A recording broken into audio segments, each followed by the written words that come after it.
Hello guys, welcome back to the United Lime football channel, and we're going to do the review of the English Premier League game against Fulham at Craven Cottage today.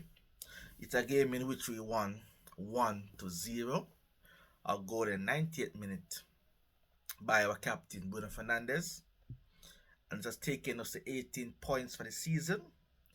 We continue the trend where we have not drawn a game. We either win or lose game at this point, and I'm happy for the win.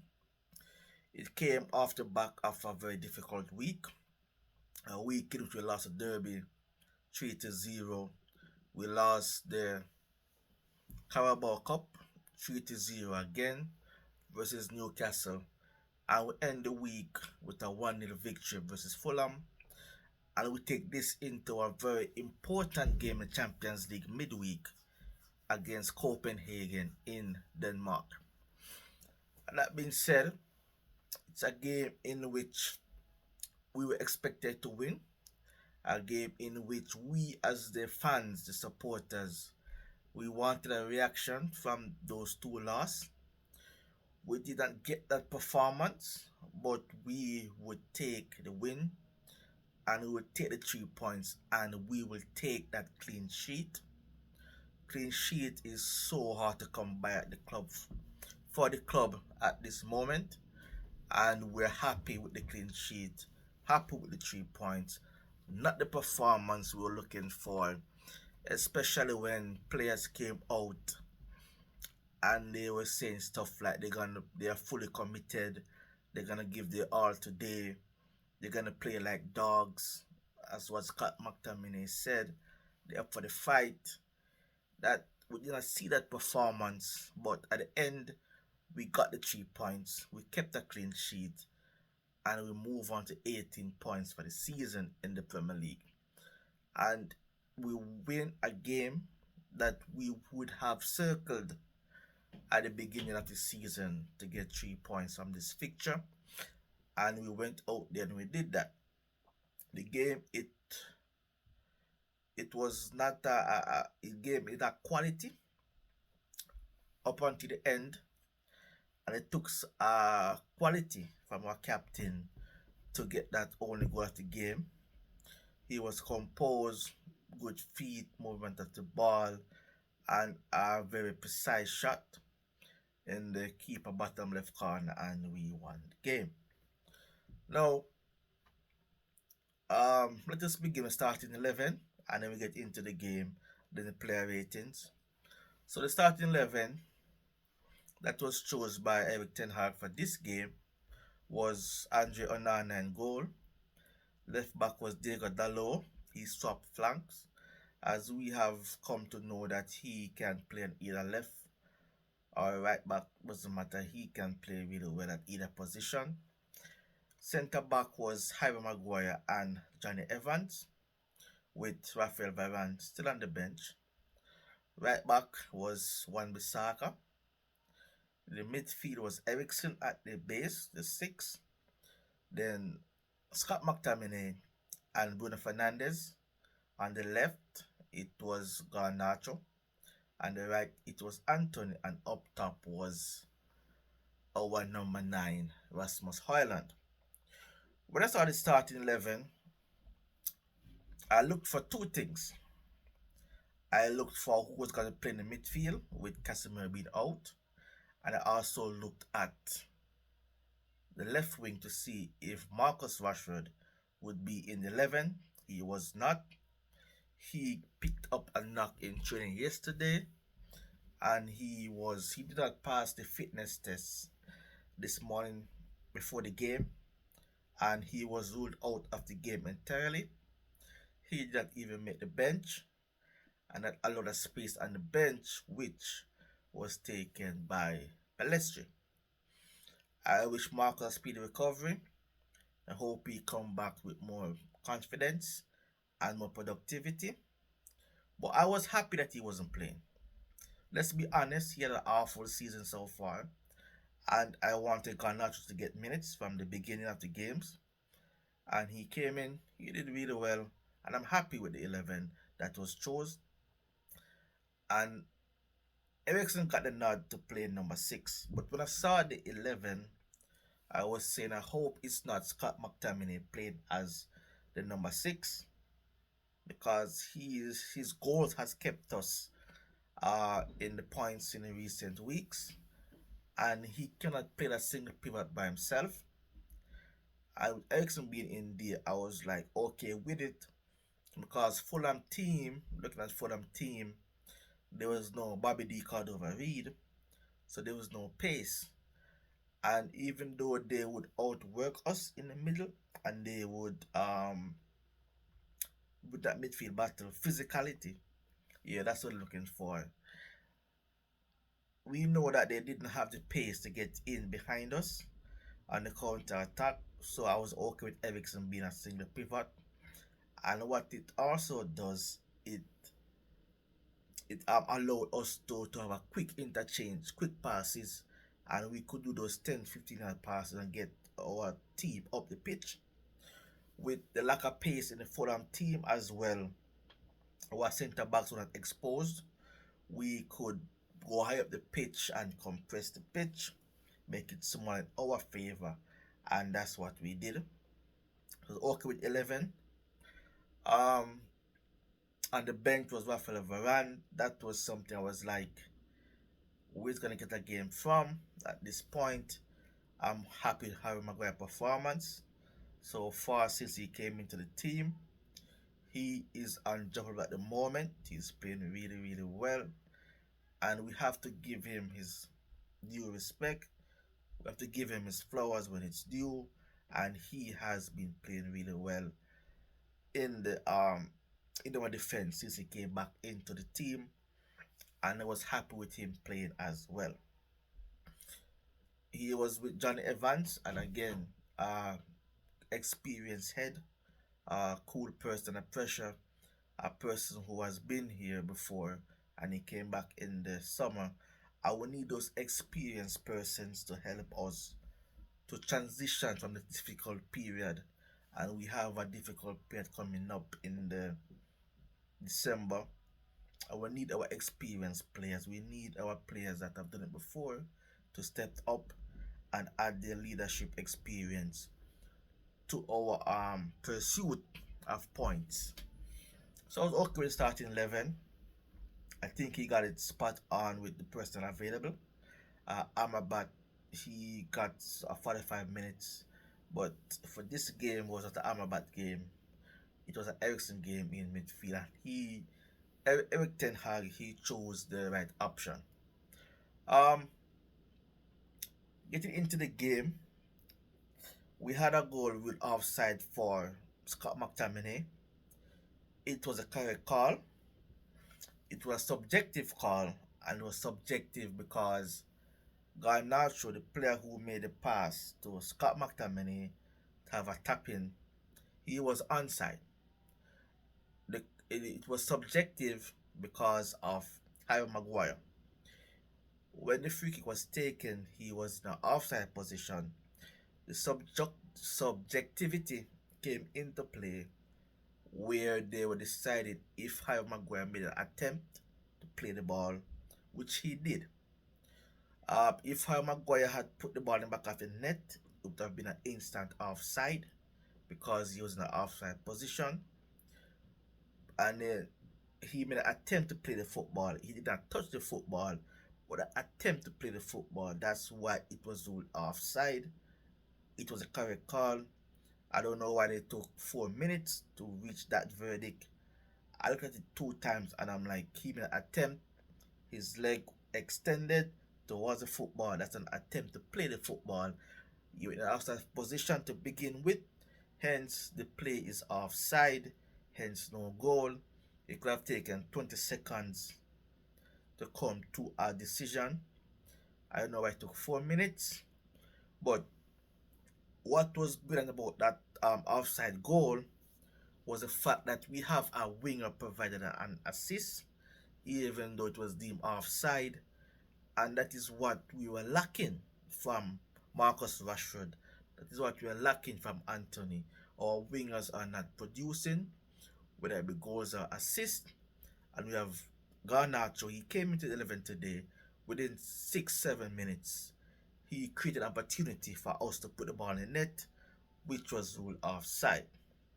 Even before that, the foul leading to that free kick, it was Bruno Fernandes' determination, winning your 50-50. That is something we have discussed before, and the players they came out in this game and they were challenging all those 50-50 balls. They were owning those 50-50 balls, and Bruno Fernandes, great effort to get there, determination to get there before his countryman Joe Paulina, what who should have been booked to be honest for that challenge, and Bruno Fernandes, and that set the tone for the game. We were winning our headers, winning our 50-50, we were pressing, we were direct, but the end product, the final ball into Rasmus Højlund was lacking. We still don't have an identity, and this is where the performance is questioned. We don't have an identity. We do not know to transition the football from our defensive third to midfield third to attacking third. Rasmus Højlund, he was isolated for majority of the game, but Erik Ten Hag, he tweaked it where Bruno Fernandes was playing high up the pitch. He was playing sometimes beside Rasmus Højlund, and Scott McTominay was playing behind those two. I don't know if he was trying to get players creative players close to Rasmus Højlund, or he just wanted to isolate Rasmus Højlund to one centre back and Bruno Fernandes occupy the other centre back with Scott McTominay with his late ones into the box. I don't know if something he was trying, but I am okay with him trying something different to give us an identity. And it also left Eriksen by himself, but with a lack of pace in the Fulham team, as I said before, we know we could have done that. There were times when Fulham nicked the ball and they were countered, and I wasn't even scared of to score because Wan-Bissaka was jogging back into position. Diego Dallo was jogging back into position, and the experienced heads of Johnny Evans and Harry Maguire, they dealt with the counter attack really well. They kept their distance perfect. They picked up their markers. They stepped out as they need to. And yeah, once they were countering, there was lacking pace in the Fulham team, and it was okay to play that way with Eriksen as a lone six. He Christian Eriksen is a football player that has quality. He still has quality, but he does not have the stamina, the endurance to give us 90 minutes. And I think that he should have gotten hooked between the 60th and 65th minute. He went on to play like 80 minutes, I think, of football. And I think in those last 15 minutes, you could have seen the desperation on his face to get back into position. You could have seen his legs were heavy. He was so tired. His passing was going away. He wasn't connecting with his passing.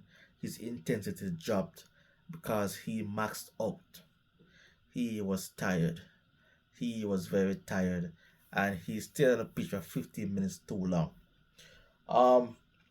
The substitutions, then the player ratings. After that performance in the first half, I thought Anthony, which was our worst player today, let's be honest, I thought he would have gotten hooked at halftime.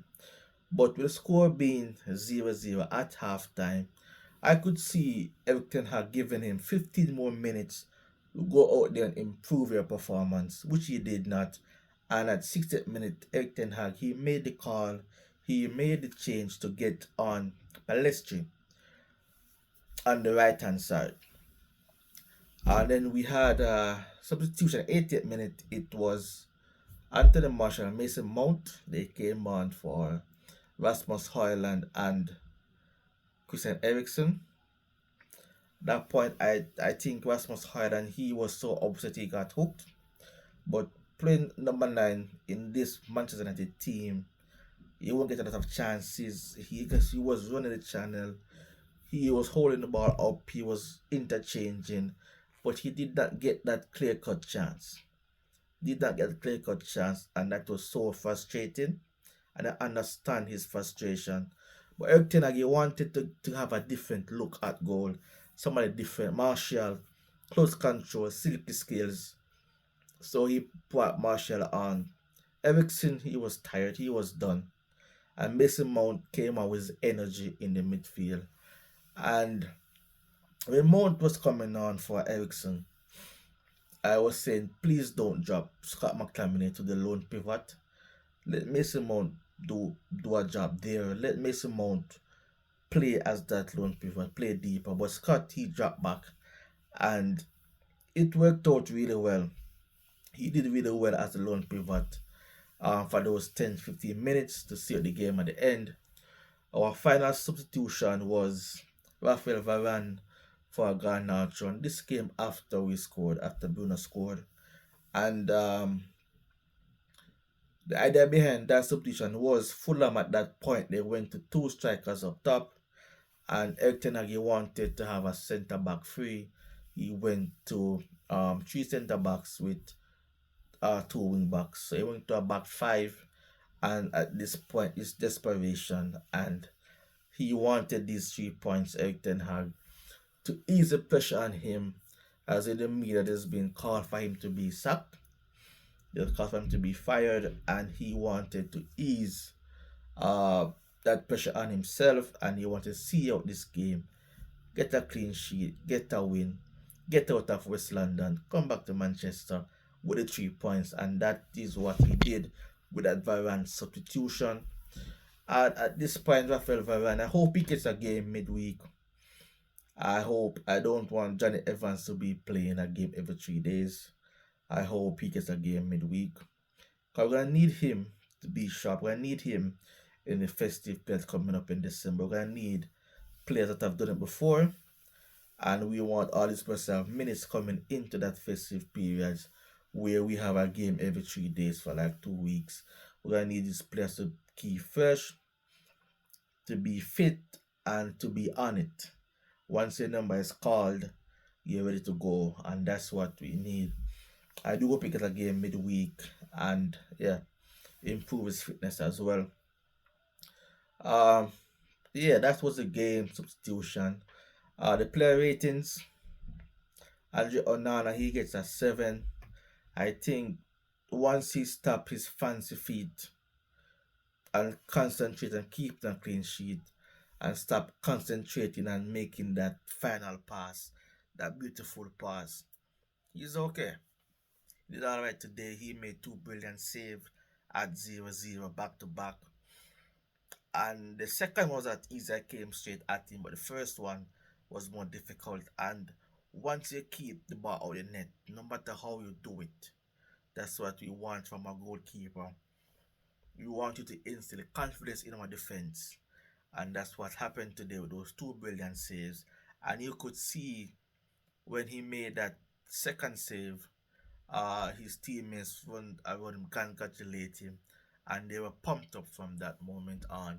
That is what a save can do to a team that is struggling, a team that is lacking confidence at the moment. That is what a save of that high quality can do. Well done, Andre Onana. Well done. 7 today. The back four, Wan-Bissaka gets a 6. He was good defensively. He won his tackles. He was not good going forward, as I've become accustomed to. And I'm happy with his performance. Going back into the team, played 98 minutes, keeping a clean sheet. He gets a 6. Diego Dalot, he played left back today. He deputized as left back today, and he did really well. He had like 4 opportunities at top of the box where he didn't connect properly in either one. He gets a 6. Centre back Kyle Maguire, he gets a 7. He was a candidate for man of the match as well as Onana until Bruno stole it. But the first 2 minutes, he went down with a possible concussion. and he passed the test twice. He passed the test twice, and he soldiered on. He fight. He showed grit. He showed determination. He showed passion, and he showed the love for the badge. And that's what we want all these players to do. Go out there and play for the badge. And he was determined to see out this game. He was determined to keep that clean sheet. There was a time when Fulham countered, and he was sprinting. He was eating up the ground just to get back, and he made a last ditch attempt. The ball touched his leg, and then it touched one Bissaka as well, and was cleared by Scott McTominay. And that is a drive and determination that we want everyone to do. He came into this team, I think it is his sixth straight game he's starting, and he did really well. And he's playing really well since he came back into the team. He gets a 7. Johnny Evans he gets a 6. I don't think he was as good as Harry Maguire today. Kept a clean sheet. His passing was okay. He won some tackles. 1v1 was excellent. He gets a 6. Ericsson he gets a 7. I think this was a very easy game for him going forward. And the defensive side he struggled a bit. He lacked the pace, he lacked the physicality in that midfield. But Fulham, the attackers didn't have much pace to trouble us defensively. Our back four, we were so high up the pitch that we closed the pitch down. And Fulham, like a pace, they get in behind us. And he did all in a wonderful performance. He kept things ticking over those 15-yard passes, kept the ball moving, kept the ball recycling. Uh, Ericsson should just play 60 minutes of football, 65 minutes most. He was on for 15 minutes too much, and it showed in that last 15 minutes where his legs went and his passing went, his intensity went in those last 15 minutes. He was just tired. He was just gassed. He had no more. He had no more in the tank. He was finished for him. 7, Ericsson. Scott McTominay, 7 as well. Had the ball in the back of the net, which was correctly ruled offside. He played really well. He tackled. This is a player that understands what it is to play for Manchester United. He came up to the academy. This is what we are expecting from Marcus Rashford. Players that came to the academy, we expect a lot more from these players. And Scott McTominay, he said yesterday in the preview, in the interview, that we're gonna fight like dogs today. It was not that type of performance, but we could have seen that determination. We could have seen how he wanted to win this game. This performance is like a future captain of Manchester United. He can go on and lead us as a captain in the future, Scott McTominay. The performance wasn't what we were expecting, but we got the result. And he tackled it. He was strongly tackled. His passing in the end, seeing at the game, he was kicking the ball long. He was tracking back really well. His energy today was impressive. Scott McTominay, 7. Bruno Fernandes, man of the match, he gets an 8. He was in and out the game. He was asked to play high up the pitch, to play closer to Rasmus Højlund, to occupy a centre back. So high up the pitch with Scott McTominay also joining in as well. Bit of quality. Quality the game lacked individual quality.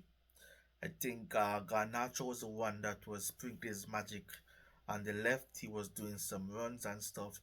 But that quality that we come to expect from Bruno Fernandes in the 90th minute, to have that composure and finish and to lead your team to 3 points. As a captain, you could lead by words or performance. And this is a performance that we want our captain to do week in, week out. We don't want it to be running down players, kicking the ball away. Lead by example on the pitch. Leave it all on the pitch. You're a captain of the best club in the world, and you need to respect that badge, respect the players that captained the club before you. And you did really well today. Great finish. Great 3 points. Captain fantastic. Man of the match, Bruno Fernandez. And the right was Anthony. Four, worst player today. Eric Ten Hag, he has a dilemma. We have a 70 million player that is just chilling with the under 18s. We have a player in which is banished from the team for, I think it's just ego. That's what I think. It's just ego by the manager. And you can't have this player getting these high wages, not playing for the team, and the player you bought for 80 million, not producing. He has one goal in the last 27 games now and counting. One goal. That is unacceptable from a player that is came in for big money and high wages. When we have Sancho waiting out there, bring him back into the team, lift the team morale, boost the team morale, lift the changing room. It will be like a new signing coming in. Bring him back. Whatever difference is, have a meeting, talk it over, bring him back. Anthony on the right, it cannot continue. We need our wingers to contribute.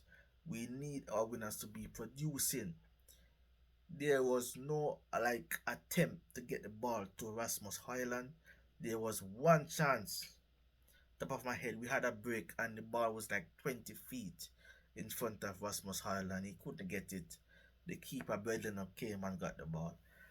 That was the only attempt he made to find Rasmus Hoyland all game. And for a winger with so much money, so much wages, you have to produce. The same with Marcus Rashford. You guys have to produce, have to create for a number 9.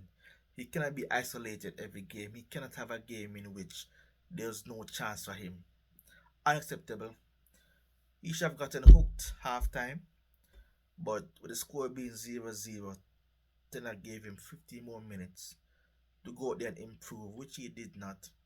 And the most frustrating thing about his performance was his fullback, Anthony Robinson, was on a yellow card, right? And I'm saying, have the confidence to go on the outside. Have the confidence to take him on. He's on a yellow card. He cannot overcome it. If he wins 4 out of 5 attempts, the fifth one might be a goal. The fifth one might be an opportunity for us to get the ball back at the net. And that is what is so disappointing about the performance from Anthony. You got your fullback booked in the first half. Attack him. Attack him. Drive, trick rate. Attack him. He cannot touch you all the time. He cannot win every challenge.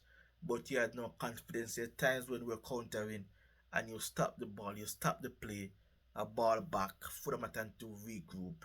It was very poor by Anthony today. A 4. Rasmus Hoyland, he gets a 6. It's just a difficult time in the club to be a number 9. Very few chances, no clear-cut chances, no balls into the box where he can attack. His link-up play was really good. His hold-up play as well, he had one when he miscontrolled and Fulham countered. But that's about it. Didn't really do much. It's an average performance by Rasmus Hoyland. He was upset that he got substituted, and I hope he take that into the next game in his homeland in Copenhagen. On the left, I left Garnacho for last, and I have quite a few bit to say about him.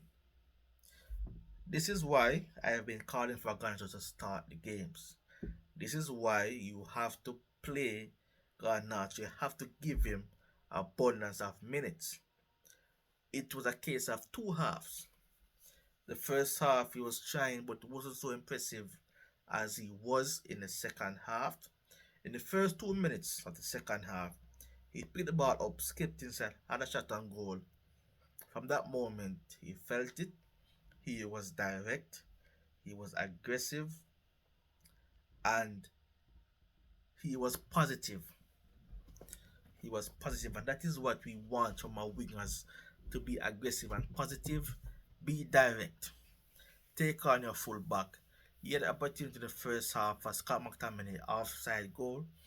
He provided a cross to Scott McTominay, and I was happy when he did that because I was saying finally we have a winger that has produced, whether it be a goal or assist, and he did it. And at this point, I don't think that he should be on the bench. I think he should start the next game as well. He's a young kid. He needs minutes to develop, and he will only get better by playing with this first team. He will only get better by playing with the Bruno Fernandes from the beginning when everyone is fresh. He will get better when he's training with the first team, when he's incorporated in the starting 11. Sorry, not the first team, the starting 11, when he's playing with the starting 11 with Bruno Fernandes, Casemiro, gets more minutes with these guys, he will only improve. And I'm happy with his performance. He gets an 7, not as good as Bruno Fernandes, but a 7. Our subs, Palestri, he gets a 7. He reminds me of a young Antonio Valencia, an old-fashioned winger who is just direct, who wants to go on the outside, get his crosses into the box. That fight and determination that he showed to win the ball back from Anthony Robinson and to keep that attack going, that led to the goal, that determination, that tireless energy. That's what we want to see from our wingers. That's what we want to see from our subs. You're on the bench, you're watching the game, do not sulk. Look at ways in which you can come in and improve the team. You can affect the game positively in our favor. That's what he did. And I'm happy with his performance. We had Mason Mount and Anthony Martial. They get a 6 each standard performance. Rafael Varane, he came on in the last 5 minutes after the goal. He gets a 6. Average performance as well. Our manager Eric Ten Hag, he gets an 8. An 8 because he got his lineup spot on today. His tactics were spot on today. We're still lacking an identity, but we kept a clean sheet. We get the 3 points. His subs were perfect. He gave Anthony more time. 15 minutes time, he hooked him. Get Pelestrian. Gave Garnacho the start. Gave him 90 minutes of football. Perfect, perfect, perfect. We're still lacking that identity, but we take the 3 points, the clean sheet, and we move on. Please like, share, subscribe, and leave a comment. And I'll be back for the preview against FC Copenhagen in Champions League in the midweek. Thank you, guys.